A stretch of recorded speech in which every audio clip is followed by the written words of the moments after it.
Assalomu alaykum aziz o'quvchilar. Bugungi AutoCAD programmamiz bo'yicha mavzuyimiz pechat funksiyasini o'rganamiz.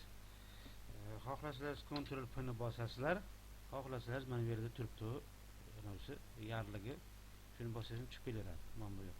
Keyin mana bu yerda o'sha printerning nomini berish kerak. Masalan, AutoCAD o'ziniki ham bor. Albatta, masalan, printer qo'shsangiz o'sha printer nomi ham chiqadi. Rangli, rangsiz farqi yo'q. Misol uchun hozircha buni tanlab turamiz tushuntirish uchun. Keyin formati, masalan, qanaqa formatda, A3 formatdami, A4 formatdami buni tanlaysiz. U keyin masalan hozir o'rtashamiz, mana yaqinroq borsak, misol uchun mana 450 beryapti. Ko'ryapsizmi formatini? 297 bu A3 formatiga to'g'ri keladi-da. 4,5 mm ekan. Ya'ni nima demoqchimiz? Ctrl P ni bitta yana qayta bosamiz. Keyin bunga bitta bosamiz. Qaniydi? DVG to PDF deb bosamiz. Endi bu yoqda 450 ga o'sha 297 yo'q-ku, bu yangi o'sha format qo'shishingiz kerak. Misol uchun deylik, uncha nima qilasiz? Masalan, svoy kirasiz. Standartni format listga kirasiz. Добавить bosasiz. Значит, mana bu yerda ham bor. Bu yerdagi ko'p to'g'ri kelmaydi. Siz yangi yaratyapsiz o'zingiz uchun format. Buni bitta bosasiz, dalini bosasiz. Bitta bosishingiz nachet zanov degan boshidan boshlash. Bu yerga masalan 450 deb qo'yasiz. Dalini bosasiz. Ya'ni pechatga chiqayotganda necha millimetrdan joy qolsin, mana o'zgaryapti, e'tibor bering, obrazец. 5 qo'yamiz misol uchun, dalini bosasiz. Nomi shunday ma'qulmi deyapti. Pользовательский 1 450 ga 297 bo'lsin deyapmiz. Dalее Давайте to PDF deyapti. Ha deyapti. Dalее yana готово. Сохранить как deyapti. Men saqlatib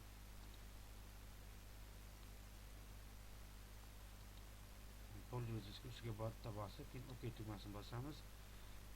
Mana bu yerda preminit izmini to'lqin tekshu chertiju degani ham imенно mana shu orqadagi ishlatgan faylingga tegishli bo'lsinmi deyapti. Yo'q, любойda chiqish kerak u. Biz shuncha saqlaydi. Mana buni bosamiz. Pastdagi saqlanadi izmin следующий faylni bosamiz.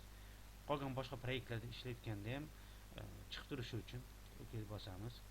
Keyin mana bu yerda bitta bosib, pastroqqa tushsak, mana hozirgi mana bu yerdan kirgizgan o'sha formatimiz mana o'sha tepadan pastdan boshini ko'rsatib turibdi. Keyin mana bu yerda masalan ekran bor. Masalan, ekranning ichida ramkani bitta bosasiz misol uchun. Bu ramka nima degani? Shu mana aytdim masalan mana bu yerdan boshlab ko'ryapsizmi, qizil bo'lyapti chekkasi. Keyin mana bu qismigacha olib kelib masalan bosib olamiz. Mana ramka bo'ldi. Keyin ramka chiqib turadi avtomatik. Mana bu yerda net degani bor, net turibdi. Bu hamma ranglari chiqadi. Agar biz mana buni beradigan bo'lsak,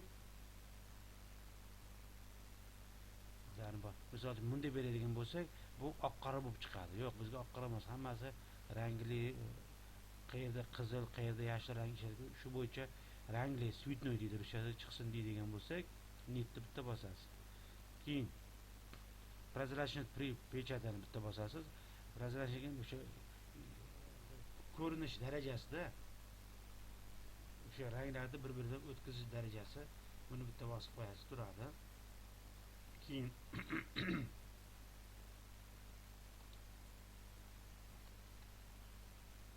shu ramkani o'zi belgilanib turibdi. Bu ramkadan mana bu joygacha. Keyin masalan просмотр list qilsak bo'ladi. Mana ko'ryapsizmi? Bo'ldi. Nimagadir bu yonboshi chiqmay qoldi. Yonboshidagi liniya chiqmay qoldi. Nimagadir to'g'rilaymiz. Agar xato kamchilik bo'lsa, qolgan pastki joylarga tegmaysiz. Bu endi sentrga qo'yishida special начало deyapti. Bu hozir bosib ko'raylik nima bo'lar ekan. Mana o'rtaga ko'ryapsizmi? Qog'ozni o'rtasiga qo'yib beryapti. Shu. Keyin knижный emas, albomni qilamiz. O'rtoqlar albomni qilib yana просмотрda ko'raylik mana. Mana просмотрda hammasi mana to'ch chiqdi. Ko'rdingizmi? Albomni qilib oldim. Katta kamchiligini. Keyin o'rtoqlar ko'p mana bu arxitektorlar adashadigan joyi bor. U avtomatik belgilanib qolibdi. Men bosganim yo'q. Video zapis davomida ko'rsangiz ham bo'ladi. Mana buni olib tashlash kerakda. Bu turibdi-ku, bu turgani mana bu list, mana bu liniyalarni ham tashqi birinchi qavati sloyi ko'rinib turibdi. Buni ko'rinmasligi kerak. Uning uchun bu pisani ham bitta o'chirib qo'yasiz. Keyin mana bu har doim masshtabi 100 da tursin. 100. Keyin prosmotrni bitta bosasiz. Mana ko'rdingizmi? Birinchi liniya ketib o'zi mana to'ch qoldi. Nima deydi? Konkretno. Tashlaymiz. Keyin priminit listni bitta bosib qo'yasiz. Priminit listiga o'sha listda ko'rinib turishi, keyin prosmotr bitta bosasiz. Yana joy-joyida mana. Keyin albomni qildik. Okey tugmasi. Okey jadimiz. Prosmotrni bosdik. Mana sizlarga ko'ryapsizmi ranglar prozrachniligi mana. Masalan mana jigar rangi nisbatan sarg'inni o'tkazib yuborishida. Men boshida mana yerda prozrachnini qo'ydim. Tushuntiradi? Endi mana bu yerdagi buni bitta bosib kerak, chiqqan nima bo'lar? Oq qora bo'larmiki, rangimi? Mana ko'rdingizmi? Bunda rangi oq qora bo'ladi. Hammasiga bir xil berib yubordim. Ko'ryapsizmi? Oq qorada shunday bo'ladi. Mana bu qismida. Mana tablica stil pechat yaptiki, mana shu cho'chakni bossangiz, netni bosasiz, prosmotrni bitta bossangiz, mana rangi bilan chiroyli cho'tki chiqdi. Tushuntiradiki? Pechat funksiyasini tushuntira oldik degan umiddaman. Priminit list OK deb bitta bosib, OK shartmas. Hozircha adminni bosib turamiz. Shu o'rtoqlar, masalan 10 ta 20 ta proyekt chizasiz. Hozirgi ko'rsatilgan ramkada belgilab, masalan keyingilarni ham masalan pechatga bitta oynamizni pechatga chiqaraverasiz. Muammo emas. Muhim boshlang'ich birinchi tushunchani berdik. Shuning bilan bugungi mavzuimiz pechat funksiyasi bo'yicha mavzuimiz tugadi. Keyingi darslarda ko'rishguncha o'rtoqlar, xayr.